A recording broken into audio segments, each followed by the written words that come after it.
Astaghfirullahaladzim, astaghfirullahaladzim. Innallaha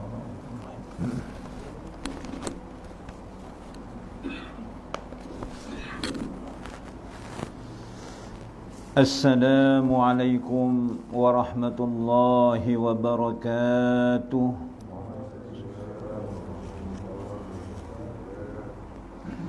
Ila hadratin Nabi Mustafa Muhammadin sallallahu alaihi wasallam wa ala alihi wa ashabihi summa ila kubur wal jami'il muslimina wal muslimat wal mu'minina wal mu'minat kulluhum ajma'in syawlil laylahumul fatihah. A'udzu billahi minasy syaithanir rajim. Bismillahirrahmanirrahim. Alhamdulillahi rabbil alamin. Ar-Rahmanir Rahim. Maliki yaumiddin. Iyyaka na'budu wa iyyaka nasta'in. Ihdinas siratal mustaqim. Siratal ladzina an'amta 'alaihim ghairil maghdubi 'alaihim waladdallin. Amin. A'udzu billahi samii'il 'aliim minasy syaithaanir rajiim. Bismillahirrahmanirrahim. Alhamdulillahi rabbil alamin. Hamdan hamidin, hamdan katsiran tayyiban mubarakan fih, hamdan yuwafi ni'amahu wa yukafi'u mazidah. Ya Rabbana lakal hamdu kama yanbaghi li jalali wajhika wa 'azimi sultanik.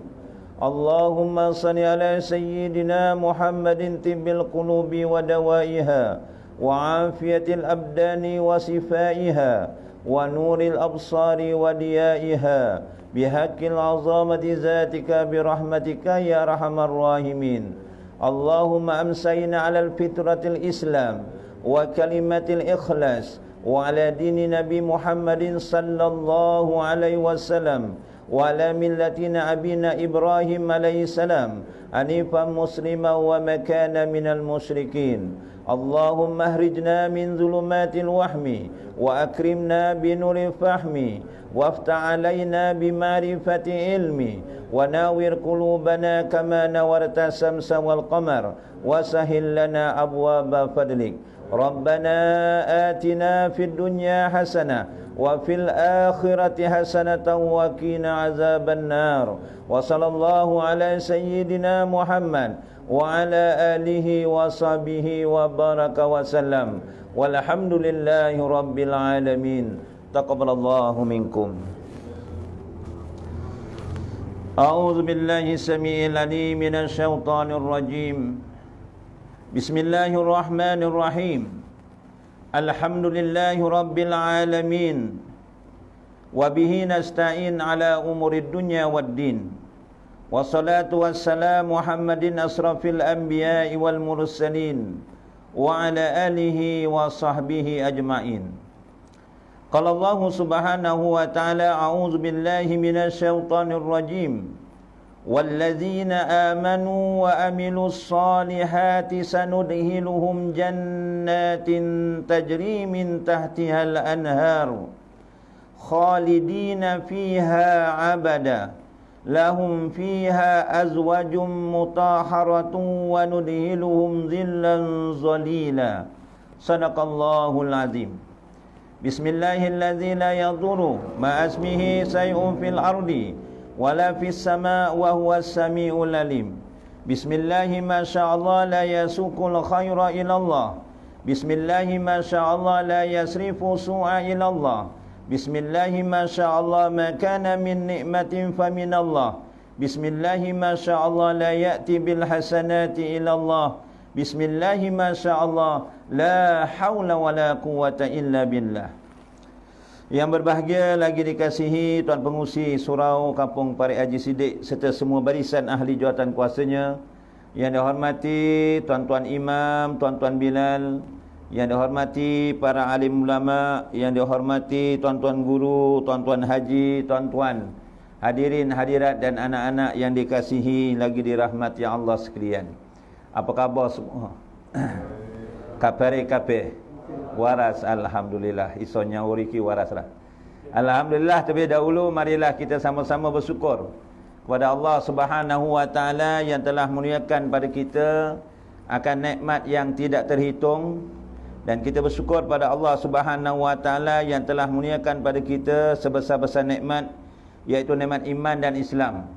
Banyakkanlah kita berdoa dan berharap penuh dan berusaha semoga sepanjang kita hidup di dunia ini dan kita melalui saki-baki umur yang ada ini, dan banyakkanlah kita berdoa semoga sepanjang kita hidup kita dan apabila kita mati nanti dalam keadaan beriman dan bertakwa dengan sebenar-benarnya. Hadirin hadirat yang dirahmati Allah, 2 bulan yang lepas kita telah sama-sama mempelajari iaitu kelebihan yang diberikan kepada umat Nabi Muhammad sallallahu alaihi wasallam yang tidak diberikan kepada umat-umat yang terdahulu. Saya rasa masih ingat lagi lah ya 2 bulan yang lepas. Kalau tak ingat je lupa, kalau lupa je tak ingat ya. Jadi tak apalah, yang penting tuan-tuan duduk beriktikaf di surau ini, duduk dalam majlis taman-taman surga.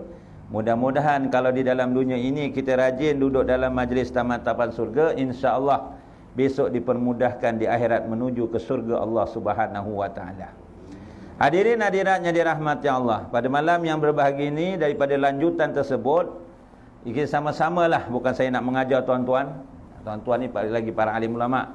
Saya ini cuma bual-bual ajalah tuan-tuan ya, ingat mengingat. Terutamanya nak mengingatkan diri saya yang begitu banyak kelemahannya dan kejahilannya. Iaitu pada malam ini mudah-mudahan dapat menyuntik semangat daripada tajuk yang lepas, iaitu adakah salah kita beramal mengejar fadilat ya? Adakah salah kita beramal dengan mengejar fadilat tuan-tuan? Hadirin hadirat yang dirahmati Allah, kalau tuan-tuan lihat tadi yang tuan lakukan daripada rumah, sebelum nak datang surau ini mungkin tuan-tuan ambil wudu daripada rumah. Tuan-tuan melangkah kaki kanan dengan membaca doa, contohnya bismillahirrahmanirrahim, Allah la haula wala quwata illa billah ya. Masuk ke surau iktikaf, kemudian sembahyang sunat tahiyatul masjid, kemudian tuan-tuan solat padu maghrib berjemaah, kemudian kita berwirid berdoa, kemudian tuan-tuan orang balik dorong juga ya ngenteni majlis ilmu. Tuan-tuan dah buat berbagai-bagai amal ibadah, berbagai amal-amal soleh. Jadi tuan-tuan buat itu kerana apa? Ya, contoh-contoh ibadah yang saya sebutkan tadi, tuan-tuan buat kerana apa? Tidak lain tidak bukan, mudah-mudahan kita melaksanakannya untuk mencari keredaan Allah Subhanahu wa taala. Kata Imam Nawawi rahimahullahu taala, ada hamba Allah ni yang beramal kerana takut kepada Allah ya. Ada hamba Allah ni yang beramal, maksudnya melakukan amal soleh ataupun melakukan amal ibadah kerana takut kepada Allah. Itu adalah makam hamba ya. Dia melakukan amal ibadah kerana takut, itu adalah kedudukan sebagai seorang hamba ya, makam seorang hamba. Ada orang yang beramal soleh kerana dia mengejar fadilat. Dia melakukan amal soleh, melakukan amal ibadah kerana mengejar fadilat. Contohnya dia solat berjemaah pada maghrib tadi. Untuk mengejar fadilat dapat 27 darjat. Sebab solat berjemaah ini, solatul jamaah minas solati fardhi bisab'ina wa isrina darajat. Solat berjemaah itu lebih baik daripada solat seorang diri 27 darjat. Contoh tu baru contoh. Jadi ada orang yang beramal ibadah mengejar fadilat, itu adalah makam saudagar. Itu yang kita nak bahaskan pada hari ini. Kalau saudagar ni ahli perniagaan, biasa nak untung ke nak rugi? Yang golek untung lagi-lagi orang Cina. Kan selalu dengar gendang orang Cina. Untung kan. Kalau India pula kebetulan mungkin ada untung juga, kadang-kadang untung, kadang-kadang untung ya. Orang Melayu pula lagunya lain pula. Tak untung aja. tak untung. Ini kedebok Tapi janganlah pula ubah lagu kompang pula lepas ni. Itu kiasan aja tuan-tuan, hadirin hadirat yang dirahmati Allah. Yang ketiganya tuan-tuan, ada orang yang melakukan amal soleh yang melakukan amal ibadah kerana perintah Allah, ya. Solat berjemaah itu, solat fardu 5 waktu itu memang perintah Allah. Mentadabburkan Al-Quran itu memang perintah Allah. Menjaga hubungan sesama manusia, berbuat baik pada ibu bapa, buat baik pada keluarga, buat baik pada jiran tetangga, mengeluarkan zakat, itu adalah perintah Allah.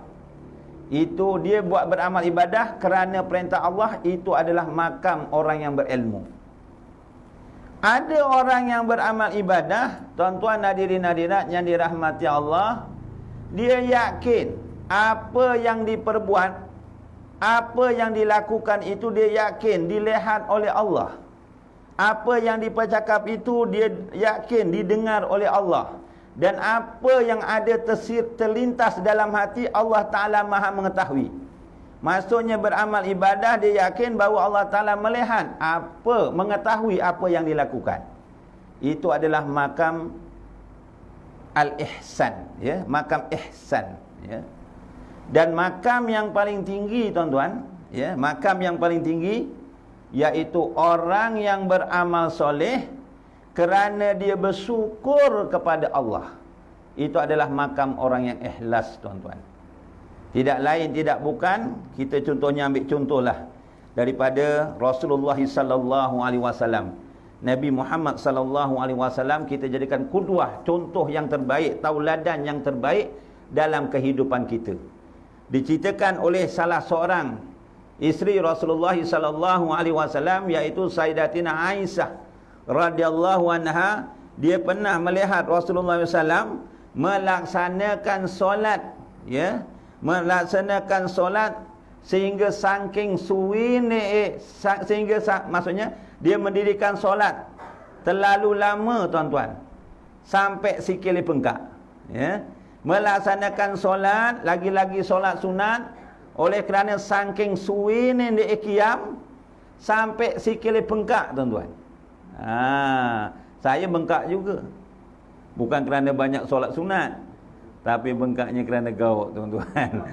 Saya lah, tuan-tuan tidak, ya. Tuan-tuan memang kenteng, ya. Ini dinyatakan dalam hadis Nabi sallallahu alaihi wasallam, yang mana Sayyidatina Aisyah bertanya pada Rasulullah, "Iza shalla qama hatta tafattara." Rajalahu qalan Aisyah, "Ya Rasulullah, atasna'u hadza wa qad ufira laka ma taqaddama min zambik wa ma ta'akhara." Faqala ya Aisyah, "Afala akunu abdan syakura." Rawahu Muslim. Aisyah berkata pada Rasulullah ketika melaksanakan solat, maka beliau berdiri hingga kedua kakinya bengkak. Lalu Aisyah bertanya, "Wahai Rasulullah, apa yang engkau perbuat sedangkan dosamu yang telah lalu dan yang akan dosa kamu yang telah lalu dan yang akan datang telah diampunkan oleh Allah, dan kamu juga adalah dijamin oleh Allah masuk dalam surga. Kenapa kok susah payah solat sampai sikil bengkak?" Tuan-tuan, ada jaminan dalam surga tak, tuan? Ada jaminan? Tak ada. Patutnya kita tak ada jaminan ni, solatnya lagi bengkak sekali, lagi luama, tuan-tuan.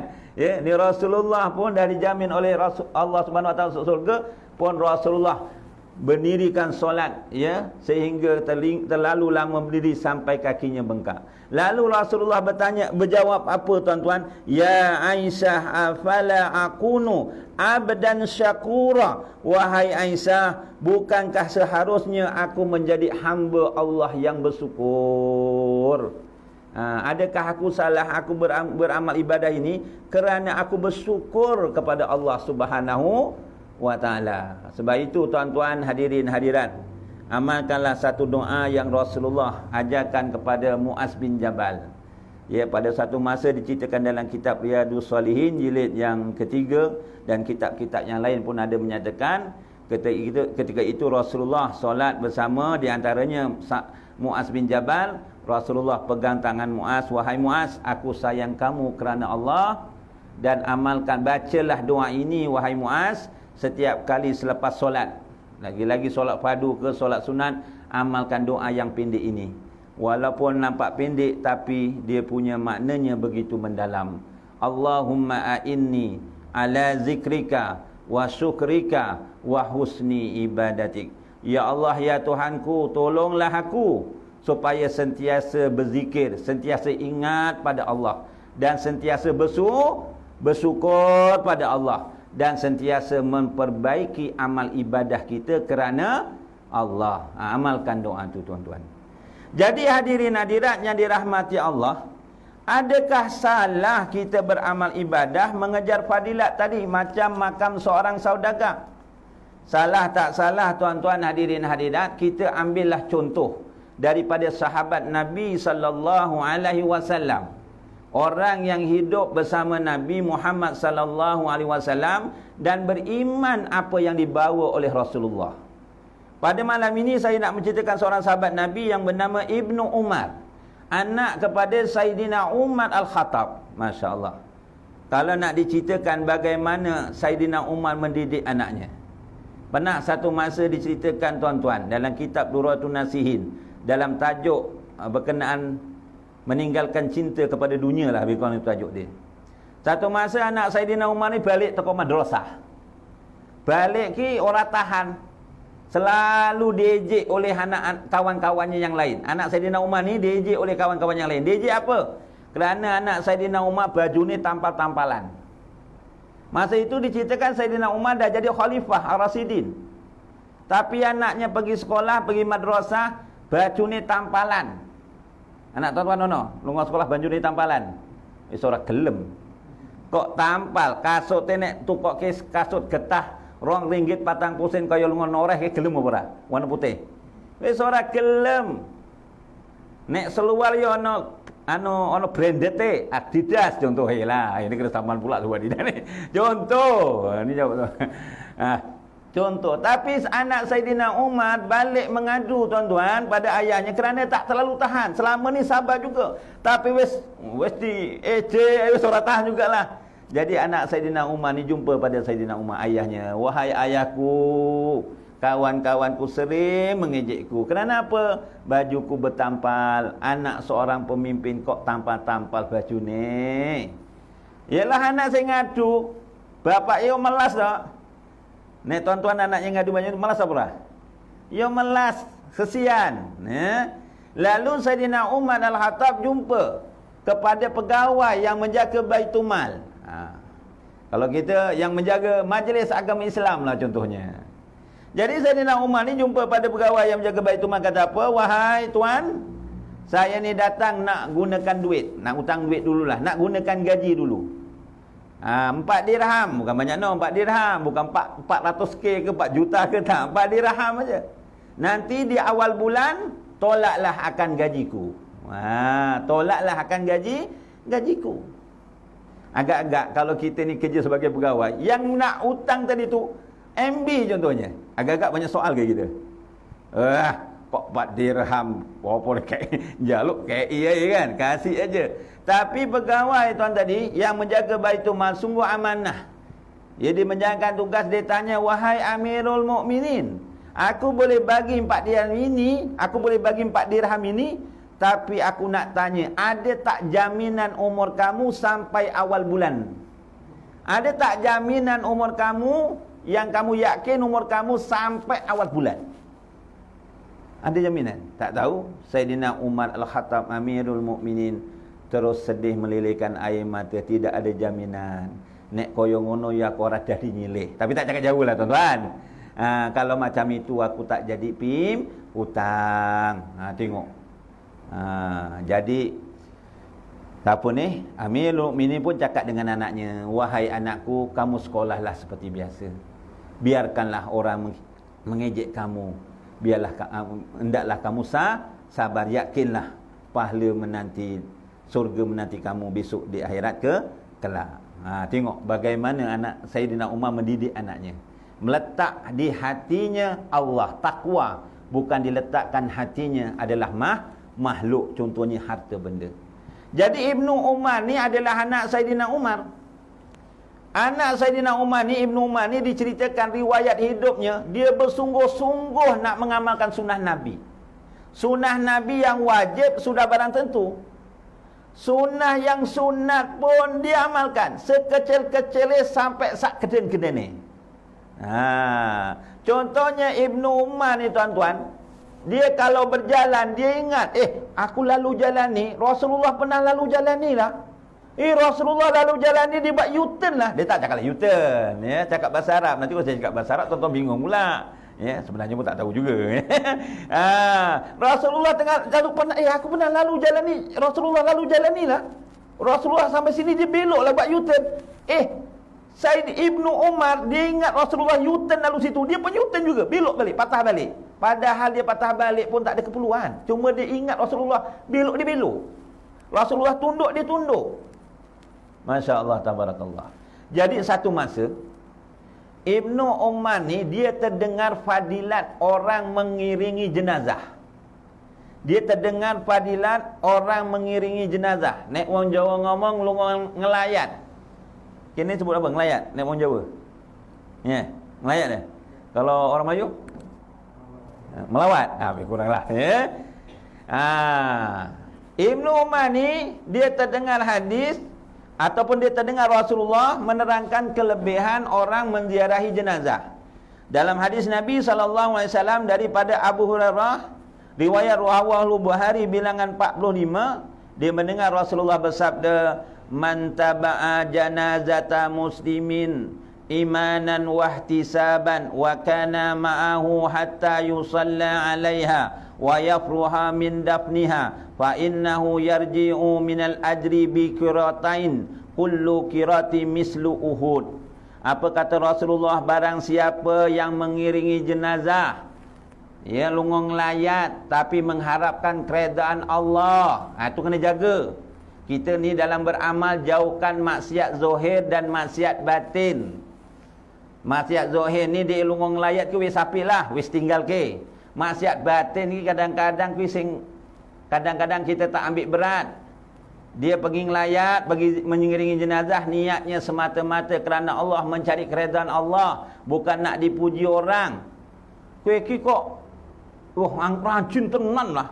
Kene ono wong mati parsidik yo ono. Ning pare Haji Ali yo ono. Ning pare apa jenenge kono? Pare Kamis ya sono. Pare kok Kamis yo ono. Yo pare imam yo ono. Ning pare kudu pun ono. Rajin tenan lah kowe iki. Deloklah kita.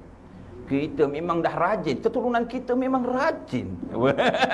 Janganlah macam tu. Dia takut nanti penyakit hati menunjuk-nunjuk dia pula. Kita kadang-kadang kalau orang puji, ya, jangan lupa sebut memuji Allah.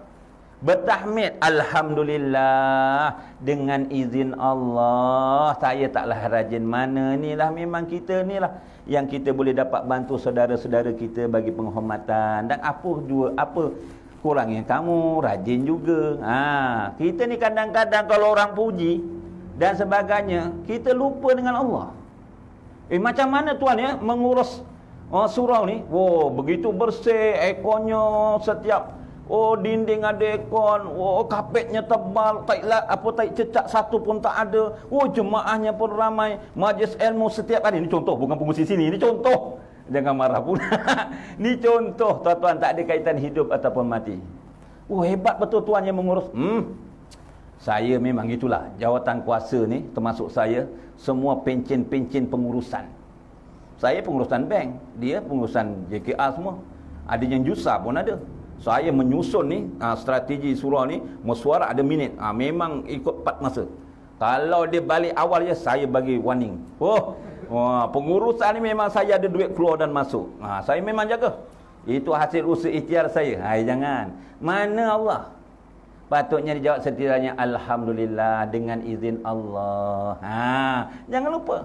Kowe kok nandur sawit kok wae gede-gede ya. Sak ekar kok entuk sak tan. Gorku sak ekar entuk 100 kilo ya payah loh. Kan orang puji, saya pergi kursus sana kemari. Baja pun tak main lah, baja murah-murah. Saya 1 liter baja RM240. Sebab itulah buahnya banyak besar-besar. Mana Allah tak disebut? Kita jangan lupa tuan-tuan. Jadi saya balik semula cerita dah jauh tuan-tuan tadi ni. Dia mengiringi jenazah, mengharapkan keredaan Allah, sampailah dia solatkan jenazah, kemudian lepas solatkan jenazah dia orang balik, terus hantar sampai tanah perkuburan. Sampai tanah perkuburan. Kok balik sampai tanah perkuburan, tuan-tuan, sampai dikebumikan, dapat pahala 2 qirat. Masya Allah, tabarakallah. 2 qirat. 1 qirat itu diperumpamakan dalam hadis ini besar pahalanya ataupun berat pahalanya sama dengan 1 gunung Uhud ataupun 1 bukit Uhud. Siapa yang pergi haji pergi umrah tahulah gunung Uhud macam tu. Besar ke tak? Besar kan? Pergi ngiringi jenazah, mengharapkan keredaan Allah, solatkan jenazah, kemudian ngeterke sampai tanah perkuburan. Udah melaku, kadang-kadang nunggang kereta, yang nunggang motor, betul. Saya melakukan juga, tapi kuranglah naik kini. Walaupun naik kereta, naik apa, sampai tanah perkuburan, dapat 2 qirat. Sebaliknya, barang siapa yang mengiringi jenazah, mengharapkan keredaan Allah, tapi kok sampai solat aja, lebar solat jenazah kok balik. Mungkin ada urusan nak ambil isteri ke, nak hantar mak pergi klinik ke, tak sampai tanah perkuburan. Tapi dia mengharapkan keredaan Allah, dia dapat pahala, kata Rasulullah, sebesar 1 qirat. Sampai tanah perkuburan dapat 2 qirat. Sampai solat aja dapat 1 qirat. Habis solat sing nengisor pokok kelapa piye? Faham saya cakap jauh ni. Ada yang pergi tapi buat pokok kelapa, bawa pokok rembia. Suruh sembahyang, seluar kutu lah mam, seluar kutu. Ambil wuduk lah mam. Paip tak keluar air. Macam-macam alasan. Rugi. Dapat pahala ke tak? Wallahu alam. Allah Ta'ala mahu kata, insya-Allah dapat pahala lah. Tapi tak samalah kalau dia sampai solatkan jenazah sampai tanah perkuburan. Sedangkan solat jenazah ni, tuan-tuan, kalau dikira dengan sembahyang biasa fardu, mana yang lebih mudah? Sembahyang jenazah tak ada rukuk, tak ada sujud. Pernah ni satu cerita lah, tapi bukan kat sini. Ini berlaku kat kutub utara yang tak ada orang. Ada seorang hamba Allah tu meninggal dunia. Ni yang cerita cikgu saya. Kalau cikgu saya bohong-bohonglah saya. Jadi pengajaran je lah, tuan-tuan. Dia ni arwah ni kiai jugalah. Kira geletekan jugalah ya. Anak orang Jawa ke kiai geletekan lah ya.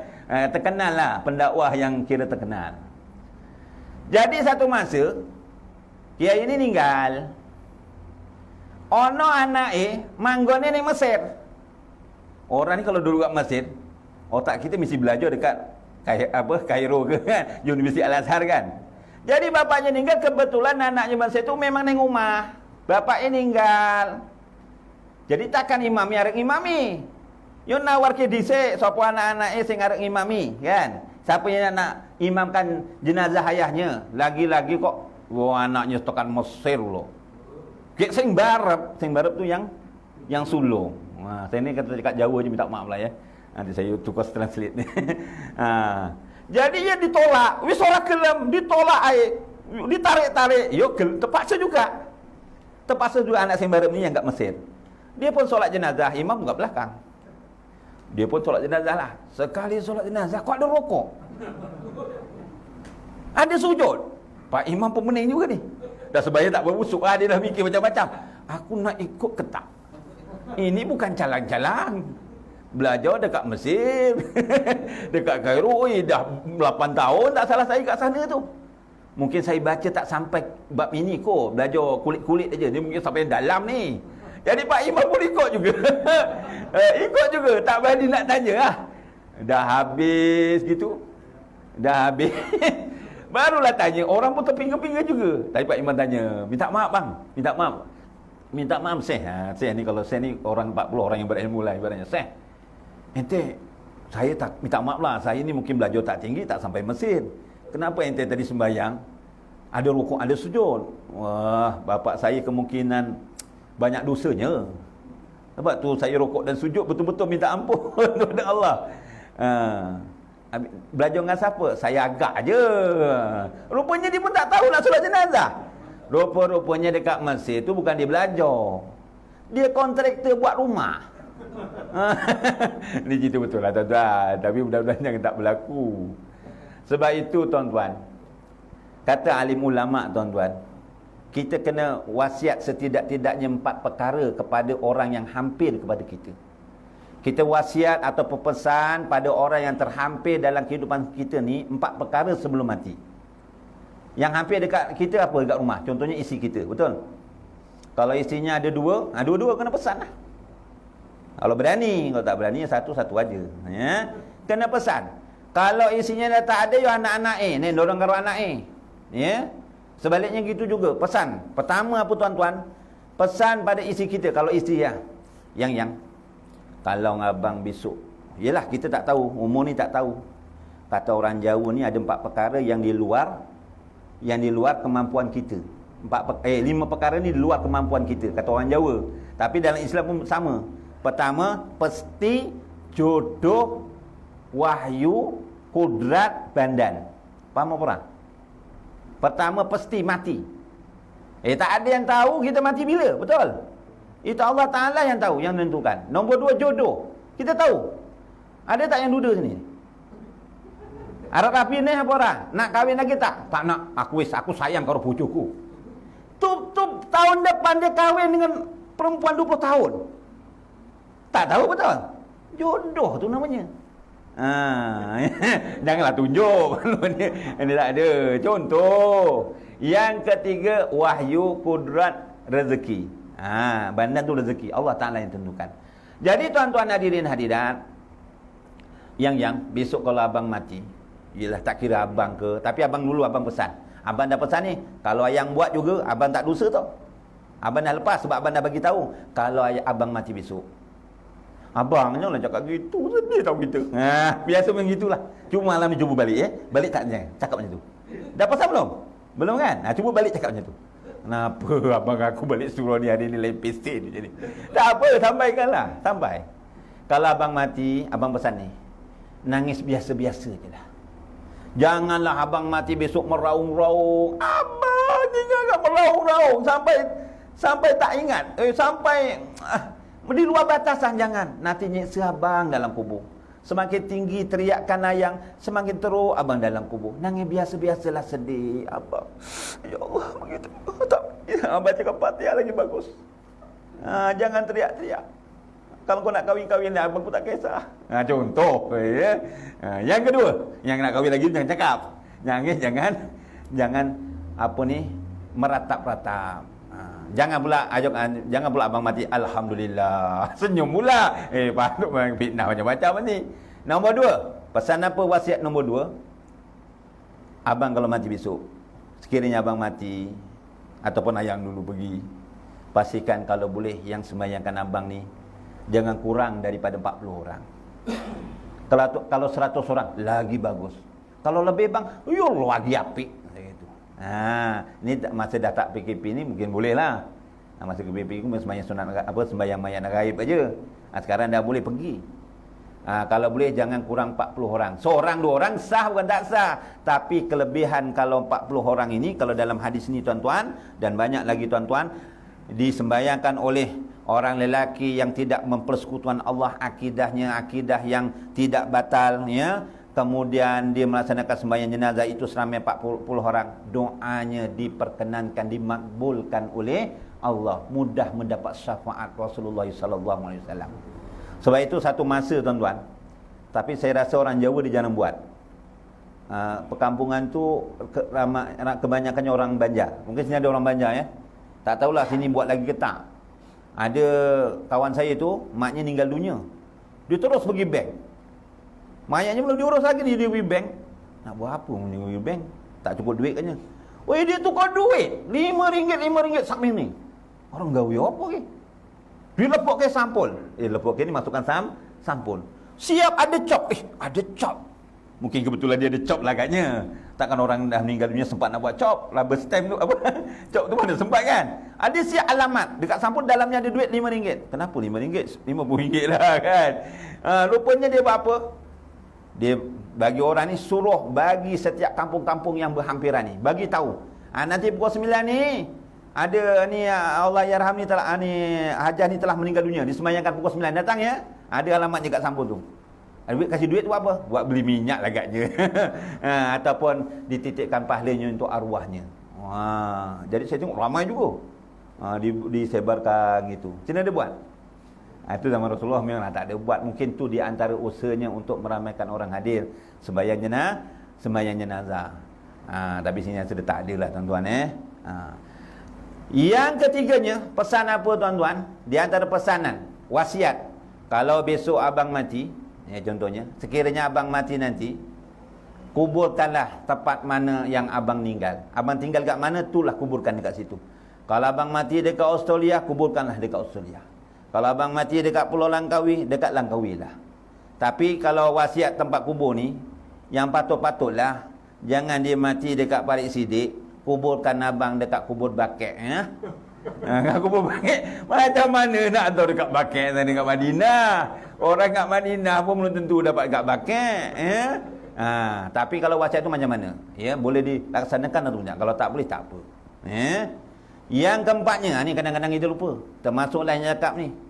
Pesan pada waris-waris kita yang terdekat. Sekiranya abang mati, abang pesan, harta abang ni tak banyak mana. Kebun sebelah surau Parit Sidik tu abang dah bagikan nama pada anak alung. Kebun dekat Parit Sekolah Agama Seribu Luli sana belakang. Ada tak? Ada tak? Ini Seribu Luli kan? Hujung Sekolah Agama kan?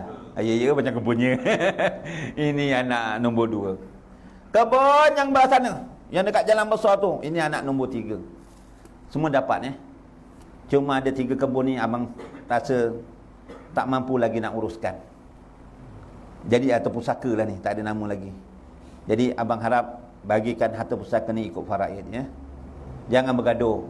Dan abang ingatkan harta-harta ni keluarkan zakat, banyakkan bersedekah, dan kalau boleh infakkanlah, contohnya wakafkan untuk kegunaan orang ramai contohnya. Ingatkan supaya tidak disalahgunakan akan harta yang kita tinggalkan.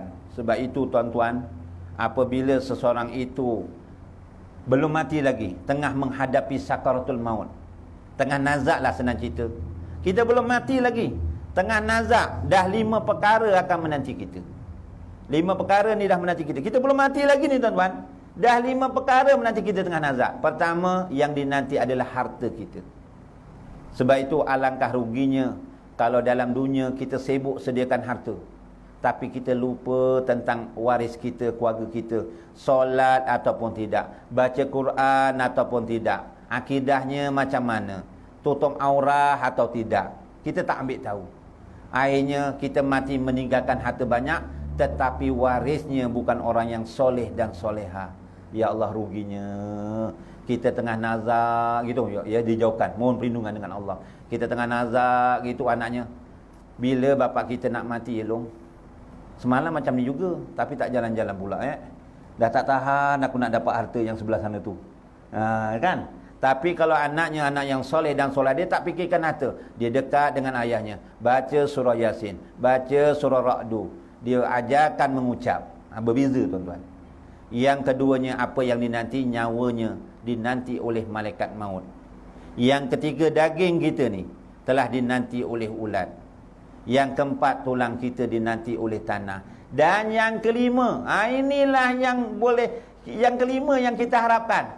Apabila kita sampai tanah perkuburan, yang mengiringi 3, keluarga, harta dan amalan. Betul? Dah dimasukkan dalam tanah, dalam bumi, 2 balik. Waris balik. Isi kita masih hidup, kita dah mati, dia nak masuk sama-sama ke dalam kubur? Tak masuk punya, tak nak aku, nak balik. Kan? Harta kita, kereta kita, Mercedes pula. Motor kapcai, masuk dalam kubur ke? Tak payah motor lah. Apa namanya, tika tu, yang Pak Imam duduk baca talqin, baca tahlil tu, puan dia bawa balik. Semua balik. Yang balik yang dalam tu apa? Kain kapan sikit dengan keranda tu. Itu aja.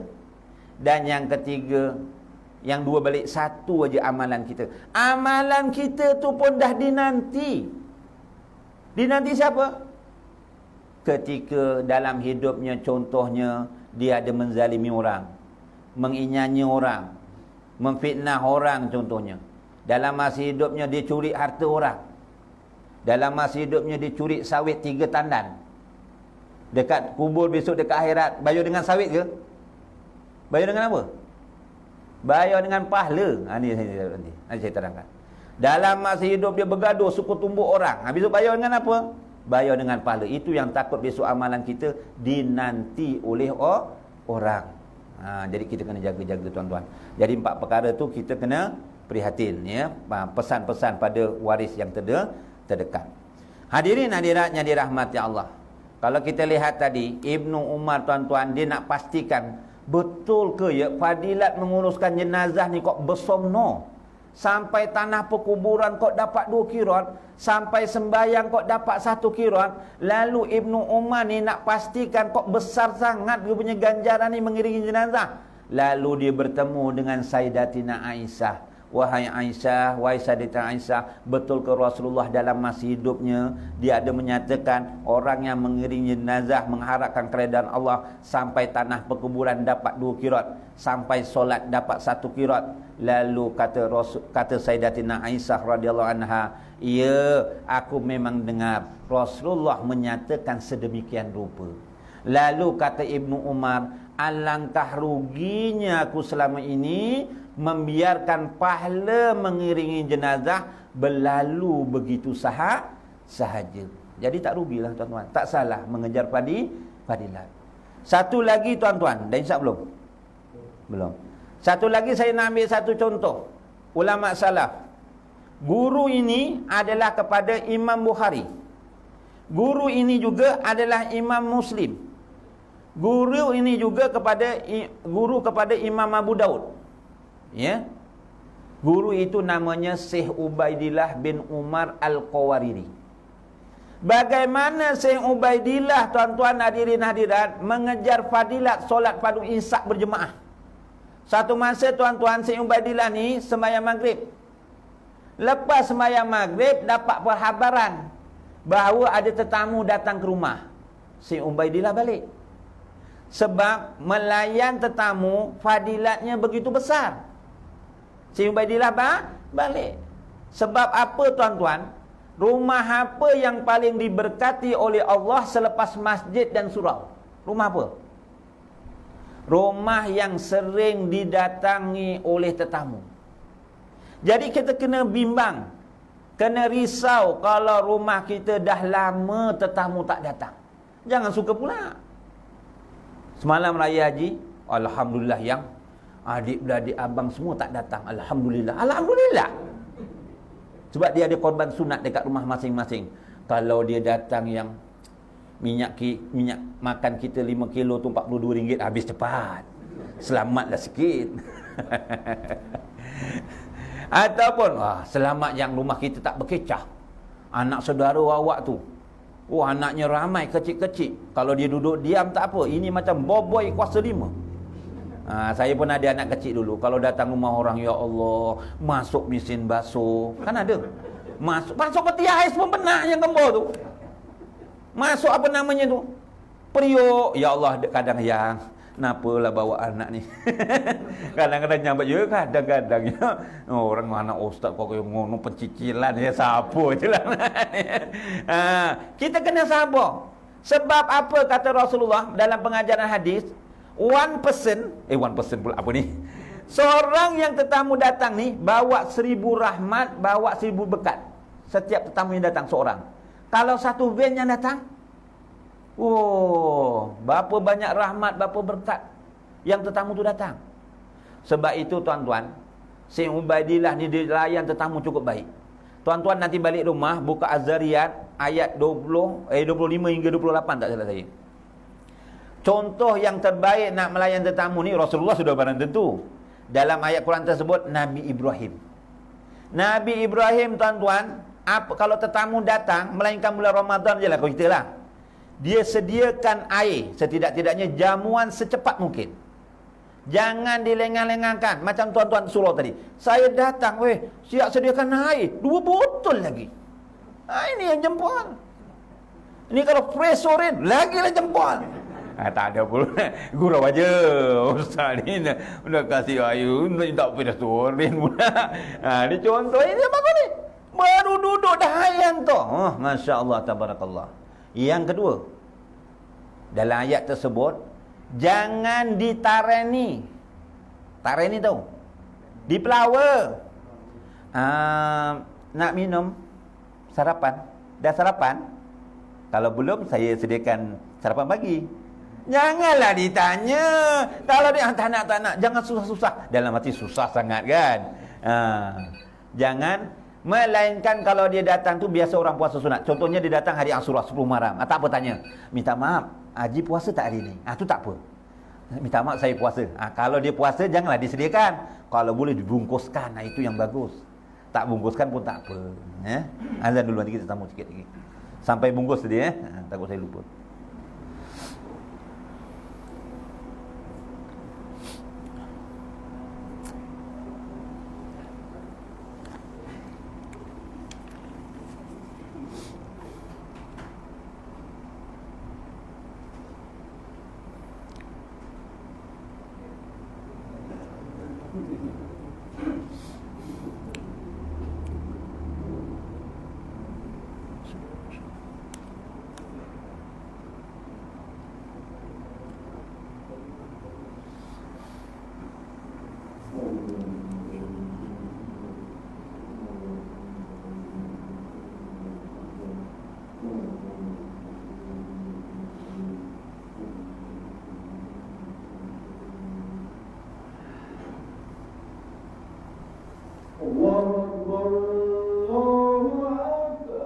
Allahu Akbar, Allahu Akbar.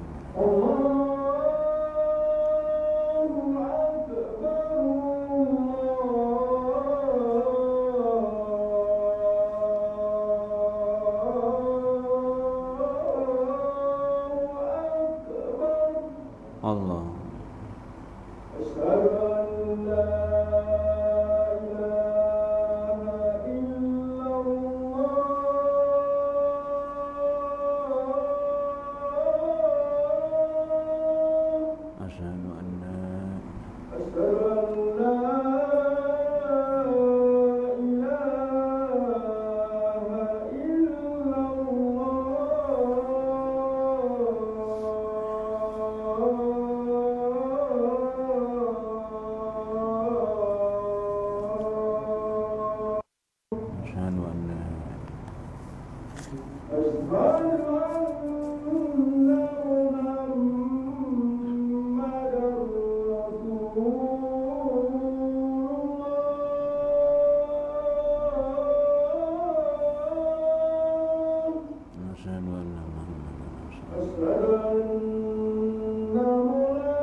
La haula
لا إله إلا الله محمد رسول الله صلى الله عليه وسلم اللهم رب هذه الدعوة التامة والصلاة القائمة سيدنا محمد وسلم وسلم الرجة العالية الرفيعة وبعث مقام محمود الذي وأتاه إنك لتلف الميعاد رب اغفر لي ولوالدي وللمؤمنين يوم يقوم الحساب.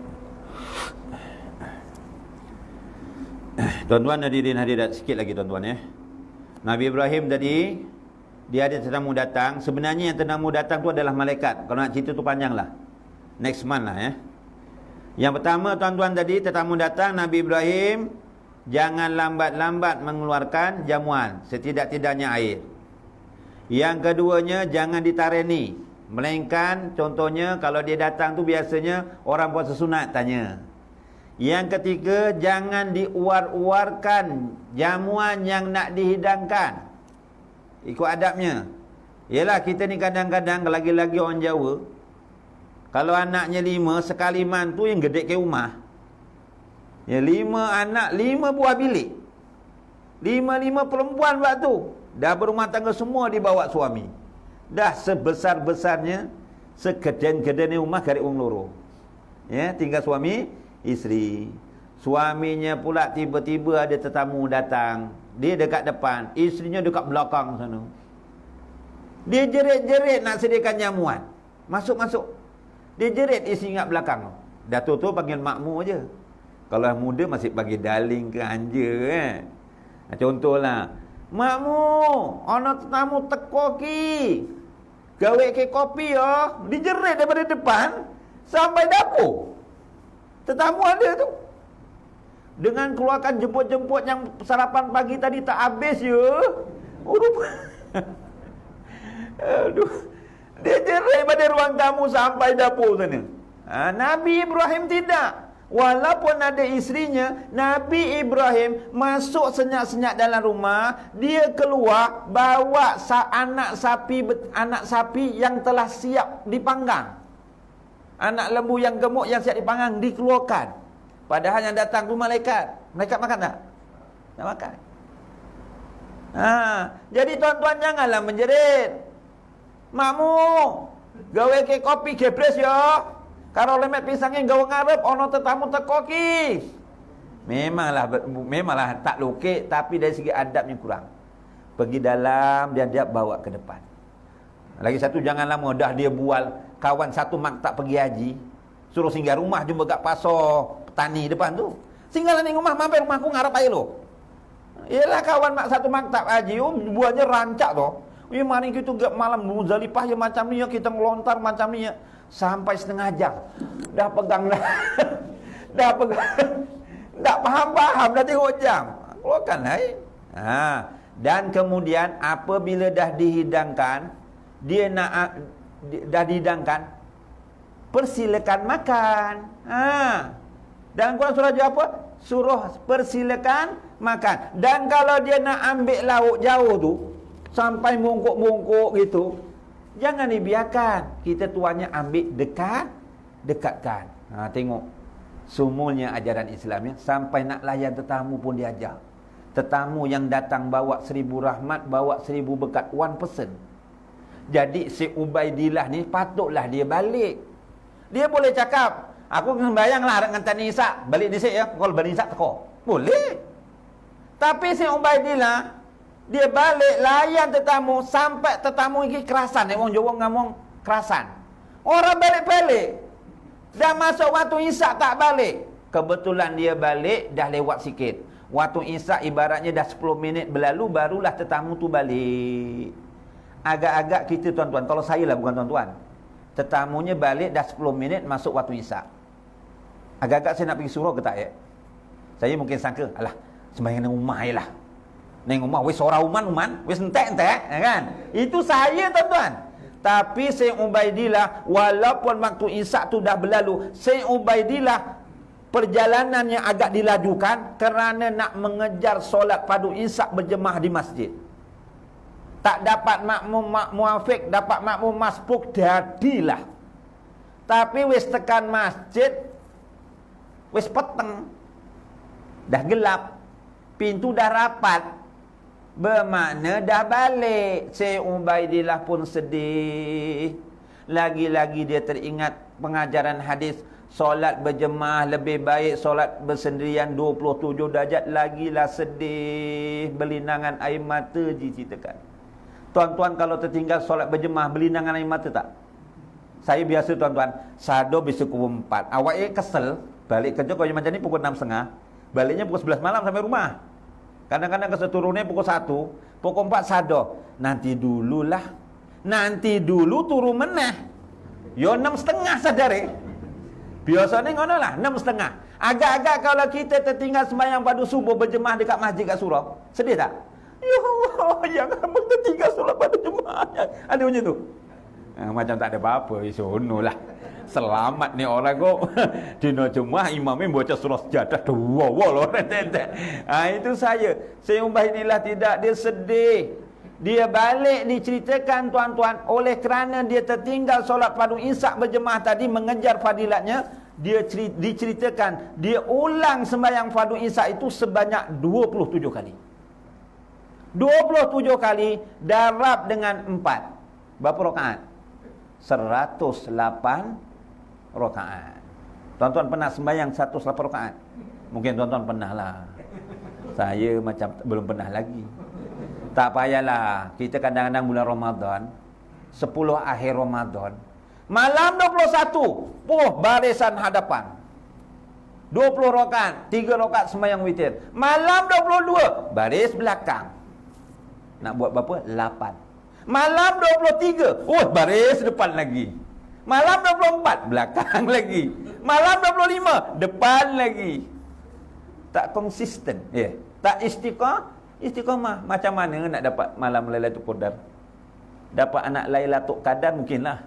Tapi semua kuasa Allah. Jadi tuan-tuan, hadirin hadirat, yang pentingnya kita melakukan amal ibadah ni kena istiqamah. Walaupun sedikit tapi istiqamah. Jadi tuan-tuan, contoh yang saya bawa dua tadi ni, kisah Ibnu Umar dan Syekh Ubaidillah bin Umar Al-Qawariri, dia menunjukkan semangatnya nak mengejar fadilat. Walau bagaimanapun, kalau tuan-tuan ditanya, kita masuk surga ni dengan rahmat Allah ke dengan amalan ataupun dengan pahala kita? Kita masuk surga adalah dengan rahmat Allah. Lalu sahabat pun bertanya, ya Rasulullah, adakah kamu juga masuk surga dengan rahmat Allah ya Rasulullah? Rasulullah berkata apa? Bersabda, la yudhilu ahadam minkum amaluhul jannah wala yujiruhu minan nar wala ana ila birahmati minallah. Rawahul Muslim.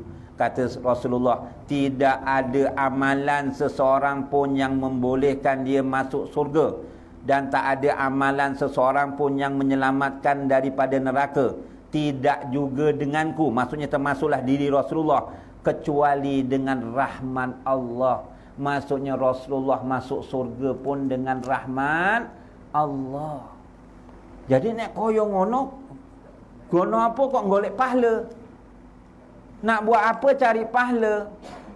Kata alim ulama tuan-tuan, para ulama menyatakan, pahala ni diperumpamakan kalau dekat dunia macam mata wang. Kita dekat Malaysia guna ringgit Malaysia. Tuan-tuan pergi Singapura, saya pernah tuan-tuan nak pergi kursus dekat Setulang. Tersalah lorong ke Woodland, ke Singapura. Ingatkan kalau dah sampai sana patah balik senang-senang ya. Rupa-rupanya banyak soal. Kak penalan mana saya ni tersalah masuk lorong tuan. Mana nak pergi mana surat, nak tunjuk surat khusus pula. Macam-macam ditanya ya. Lepas tu memang saya jaga-jaga betul. Jangan tersalah lorong tuan-tuan. Tuan-tuan sampai Singapura, makan mihon Singapura. Tuan-tuan bayar dengan ringgit Malaysia, dia nak terima tak? Kena bayar dengan sin dolar. Betul? Tuan-tuan pergi Indonesia, pergi Batam contohnya, bayar dengan rupiah. Betul? Tuan-tuan pergi US, bayar dengan US dollar. Tuan-tuan pergi London. Dah pernah pergi London? Saya pernah jugalah pijak dekat peta kertas ya. Bayar dengan pound sterling. Tuan-tuan pergi Mekah, bayar dengan apa? Ringgit ni apa? Rial. Dekat akhirat tuan-tuan bayar dengan apa? Pahala tuan-tuan. Transaksi besok dekat akhirat adalah dengan pahala. Sebab itu tuan-tuan, sikit lagi. Sikit-sikit tak habis-habis. Tapi yang kena terangkan. Tuan-tuan, amalan kita ni ada 5 tingkatan. Pertama, ada amalan yang sah dan amalannya diterima oleh Allah. Ini yang kita idam-idamkan. Inilah yang kita berharap sangat. Amalannya sah dan diterima oleh Allah. Ini yang kita nak, ya Allah. Kita solat, solatnya sah dan diterima oleh Allah. Tuan-tuan, kelebihan umat Nabi Muhammad sallallahu alaihi wasallam yang tak diberikan pada umat-umat yang terdahulu, umat Nabi Muhammad ni beramal ibadah tak diberitahu sama ada diterima ataupun tidak amalannya. Tuan-tuan sembahyang maghrib tadi tahu tak? Sembahyang maghrib tuan-tuan diterima atau tidak? Tahu tak? Tak tahu. Tuan-tuan korban hari raya yang lepas tu, hari raya korban sunat ke, korban nazar ke, korban wajib ke, tahu tak korban tuan-tuan diterima ataupun tidak? Tak tahu. Itu sebenarnya satu kemuliaan, satu kelebihan. Kalau umat-umat yang terdahulu, contohnya saya ceritalah. Ibadah yang tertua adalah ibadah korban. Bukan setakat Nabi Ibrahim, zaman Nabi Adam AS, anaknya telah melakukan ibadah korban. Diceritakan anak Nabi Adam ni ada 40 orang, setengah riwayat. 40 orang 20 kali bersalin. Bermakna Siti Hawa bersalin diceritakan 20 kali kembar. Tuan-tuan ada isinya kembar aja. Saya alhamdulillah sekali kembar, anak nombor 3 dengan nombor 4. Itu pun orang sibuk tanya, Ustaz dapat anak kembar macam mana ya? Atas ke bawah ke kanan kiri? Manalah saya tahu. Dengan izin Allah lah, alhamdulillah. Ditanya tuan dapat anak kembar macam mana? Kanan ke kiri, atas ke bawah, makan apa? Ya makan seko toh. Nanya saya ngora-ora. Ya alhamdulillah dengan izin Allah gitu aja. Jadi tuan-tuan, ada tadi lari tajuk nanti balik pukul 1 pula ni tuan-tuan ada dengan riwayat 40 orang, ada dengan riwayat kata anak Nabi Adam 25 orang. 12 kali bersalin kembar 24. Satu tu yang tak kembar, anak lelaki Nabi Sis. Ada setengah riwayat anak Nabi Adam 13 orang, tapi selang bunga laki perempuan, laki perempuan, laki perempuan sampai 13 ujungnya lelaki. Yang sebenarnya wallahu a'lam bishawab. Allah Taala yang Maha mengetahui. Tak apa. Itu tak tahu tepat tak apa. Ada anak Nabi Adam ni namanya Qabil. Qabil ni saudara kembarnya namanya Iklimah. Yang satu lagi Habil, saudara kembarnya Labuda. Datang perintah supaya berumah tangga. Masa tu syariatnya beza. Dari segi tauhid sama. Syariat masa tu boleh membenarkan kahwin adik-beradik. Kita dah tak boleh. Yang ikut syariat Nabi Adam pula.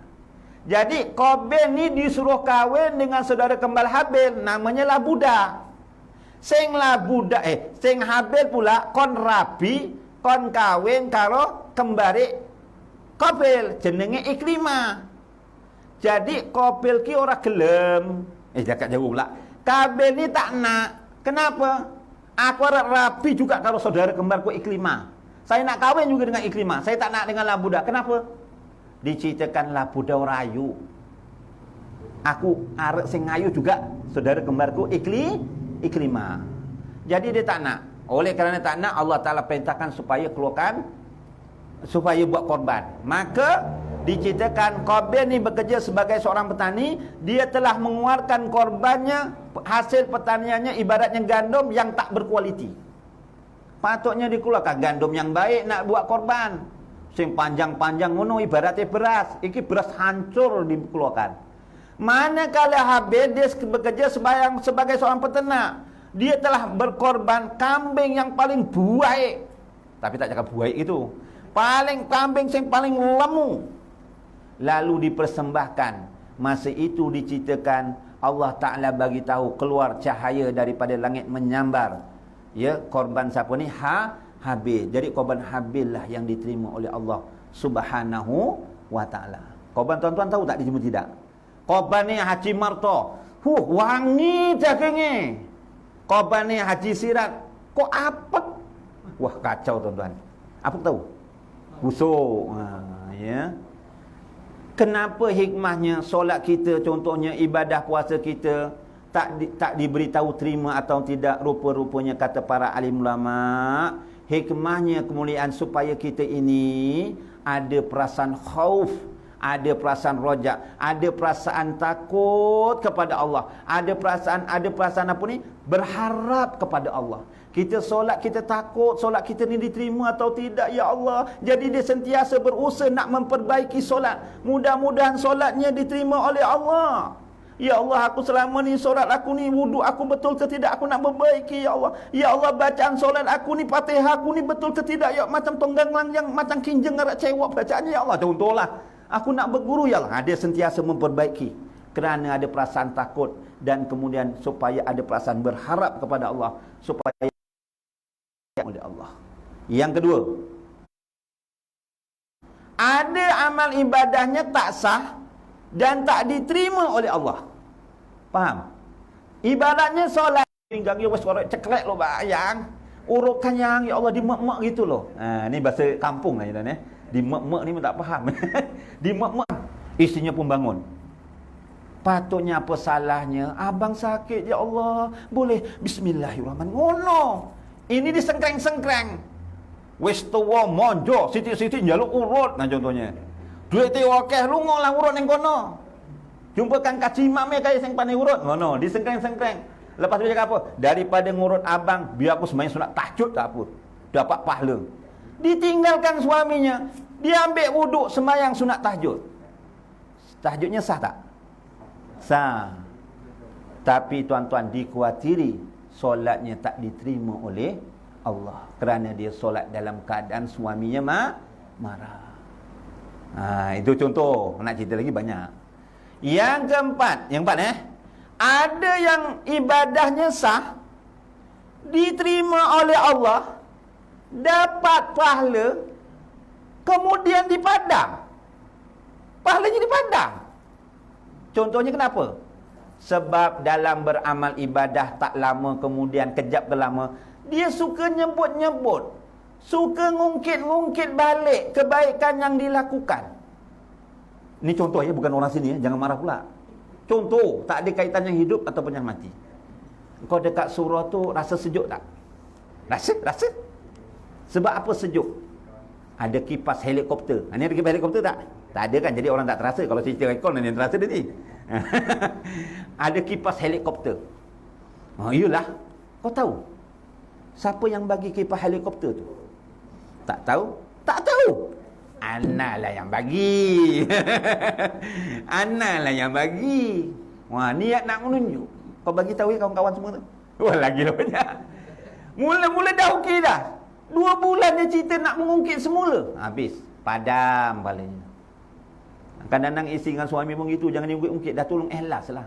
Wah, yang motor abang dah hidupkan rotek, masa tak rotek pinjam apa susah minta tolong kita, dah motor hidup pergi jalan aja jangan ungkit-ungkit tuan-tuan, jangan. Nombor berapa? 5 habis sekali. Kan ni lepas ni boleh habis lah habis. Nombor 5, tadi dah amalannya sah, diterima, dapat pahala, kemudian dibadam. Nombor 5 lain pula. Amalannya sah, diterima oleh Allah, dapat pahala, pahalanya diambil orang. Pak Imam ambil. Sebab dalam sembahyang 4 imam, imam baca surah panjang sangat. Contoh membalik tazkirah macam-macam. Tengok, jiran kebun ambil pahala aku, kenapa ni? Oh, curi kelapa sawit 3 tandan. Tengok isteri, ya Allah, isteri ambil pahala aku, kenapa ni? Oh, dia pakai tudung, nampak nasi lemak tak tepuk. Nasi lemak pula. Dia pasal tu tak letak Allah dengan sempurna. Wah, tuntut. Anak aku pula ambil. Macam-macam. Ni geng basikal aku ambil. Ni kenapa ni? Itu yang besok jadi muflis, kata Rasulullah. Muflis ni bukan orang yang tak berhati dunia. Dalam masa hidupnya, habis amalan kita diambil orang. Sebab itu pentingnya kita cari pahala. Dan saya ingatkan, jangan salah pula. Ada orang yang cakap, kan masuk surga dengan rahmat Allah. Kau rajin pergi surau, kalau tak dapat rahmat Allah, ya tak dapat juga masuk surga. Aku sembahyang kat rumah, tapi kalau dapat rahmat Allah, ya masuk surga juga. Ada orang cakap macam tu tak? Ada yang cakap macam tu. Walaupun aku jahat macam mana pun, kalau dapat rahmat Allah, ya masuk surga. Sebab itu kan ada perasaan khauf dan berharap. Kita masa sihat, biar perasaan takutnya tu lebih daripada berharap. Dalam surah Al-A'raf ayat 6, Allah Ta'ala telah berfirman, A'udzubillahi minasyaitonir rajim. Inna rahmatallahi qaribum minal muhsinin. Sesungguhnya rahmat Allah itu akan dekat pada orang-orang yang buat baik, orang-orang yang melakukan ketaatan. Lagilah mudah dia mendapat rahmat Allah. Jadi tuan-tuan, hadirin hadirat yang dirahmati Allah, minta tolong bagikan ni.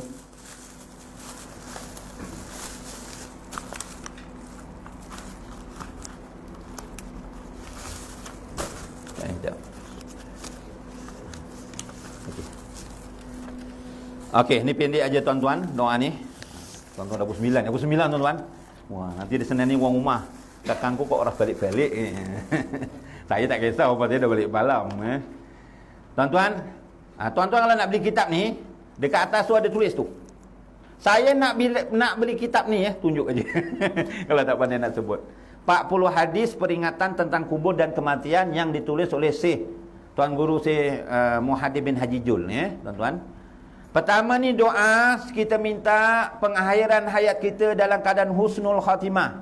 Selain tuan-tuan baca Allahumma htim lana bi husnil khatimah wa la tahtim alaina bi su'il khatimah, tuan-tuan bolehlah baca doa ni yang diajarkan oleh Rasulullah. Allahumma ja'al khaira umri akhirah wa khaira amali khawatimah wa ja'al khaira ayami yauma alqaq. Ya Allah, jadikanlah sebaik-baik umurku pada penghujungnya, sebaik-baik amalku pada penutupnya, dan jadikanlah sebaik-baik hariku hari ketika aku bertemu denganmu. Dan seterusnya bacaan supaya dijauhkan daripada fitnah kehidupan dan kematian. Allahumma inni a'udzika minal azzi wal kasal wal jubni wal bukhli wal kharami wa a'udzika min azabil qabr wa a'udzika min fitnatil mahya wal mamat. Ya Allah, sesungguhnya aku berlindung denganmu daripada lemah, malas, rasa penakut, kedekut, dan dijauhkan daripada penyakit nyanyuk. Aku berlindung denganmu daripada azab kubur, dan aku berlindung denganmu daripada fitnah kehidupan dan kematian. Ya, jadi setakat itu saja. A'udzubillahi minasyaitonirrajim. Bismillahirrahmanirrahim. Alhamdulillahirabbil alamin. Wassalatu wassalamu Muhammadin asrafil wa ala alihi wa sahbihi ajma'in. Allahumma arinal haqqa haqqa warzuqna tiba'ah wa arinal batila batila warzuqna tinabah. Allahumma ati Muhammadanil wasila waj'al fil mustafina mahabbata wa fil alamina darajata wa fil akhirati hasanah wa qina azaban nar. Wa sallallahu ala sayyidina Muhammad wa ala alihi wa sahbihi wa baraka wa salam. Walhamdulillahi rabbil alamin. Subhanakallahumma wa bihamdika asyhadu an la ilaha illa anta wa astaghfiruka wa atubu ilaik. Bismillahirrahmanirrahim. Wal 'asr innal insana lafi khusr illa alladziina amanu wa amilus solihat wa tawassaw bil haqq wa tawassaw bis sabr. Shadaqallahul azim. Dengan ini saya sudahi dengan wabillahi taufiq wal hidayah. Wassalamu